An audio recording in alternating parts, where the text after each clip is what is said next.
Todo comenzó cuando a un joven sin mucho dinero le regalaron un Nintendo 64. El joven, que quería juegos pero no tenía la billetera gorda, decidió que una buena opción era comprar cartuchos usados.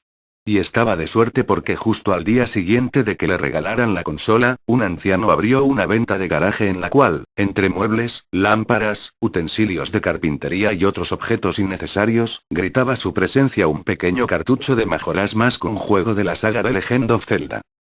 En cuanto al viejo que vendía el juego, bueno, digamos que su apariencia no le inspiraba demasiada confianza al muchacho. Había algo un tanto raro y siniestro en su rostro, en algunos de sus gestos y sobre todo en la mirada perdida en el infinito de sus pequeños ojos negros. A pesar de eso, después de preguntar si funcionaba, el chico se arriesgó a comprarle el viejo cartucho ya un poco desgastado, negro y con el nombre Majora escrito con marcador rojo sangre permanente al anciano.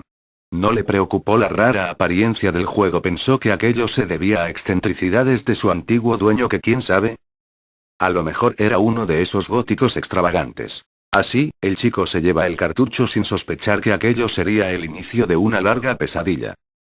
Cuando el chico encendió el juego, se dio cuenta de que debía tratarse de una versión beta porque habían pequeños errores en las texturas, nada grave, fuera de eso todo parecía estar bien.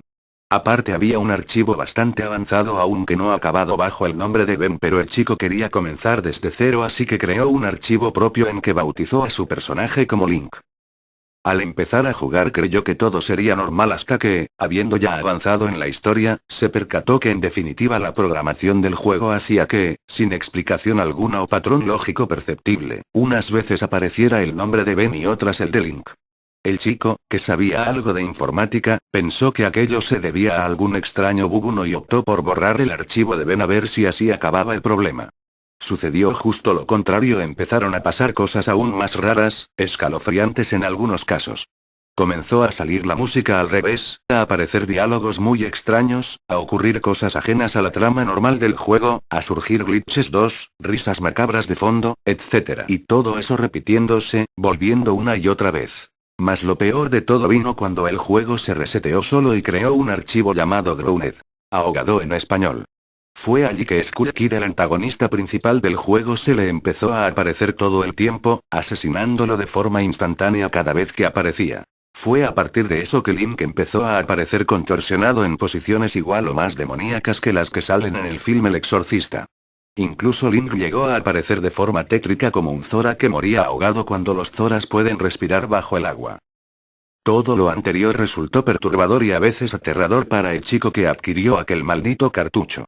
Pensó en dejarlo, quiso dejarlo pero no pudo porque la curiosidad y la fascinación lo anclaban ante aquellas visiones siniestras que desfilaban por la pantalla. Disfrutaba y a la vez sentía la angustia de la perturbación viendo cómo el nombre de Ben volvía una y otra vez junto a Skull Kid que, entre horrendas risas de fondo y música invertida, lo asesinaba sin piedad.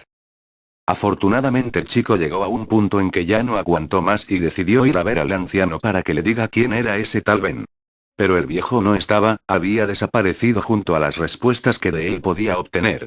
Desesperado, fue a averiguar entre los vecinos a ver si alguien sabía dónde había ido el viejo y si en efecto vivía donde él creía que vivía. Y sí, vivía en la casa del garaje y, según le dijeron, era un tipo muy raro y algo ermitaño, un hombre al que rara vez se lo veía pues casi nunca salía de casa. Desgraciadamente había salido justo cuando él lo había ido a buscar, pero, lejos de esperar a que vuelva, se dejó llevar por la ansiedad y preguntó por Ben. La respuesta que recibió le heló la médula. Le dijeron que Ben era un muchacho que vivía en la casa en que ahora vive el anciano y que, hace 8 años, Ben tuvo un horrible accidente en el que murió ahogado. Se dice que el chico de la historia que les he contado aún vive con el temor en la sangre, que nunca más volvió a jugar Majora's Mask, que tiene miedo de meterse al mar, que a veces sueña con que Skull Kid lo asesina y que vendió el cartucho a alguien que pidió reservar su identidad en secreto. Vaya Dios a saber quién será el portador del cartucho maldito y cuántos locos, incluyendo el que les ha contado la historia, darían una buena cantidad de dinero por el cartucho negro de las letras rojas.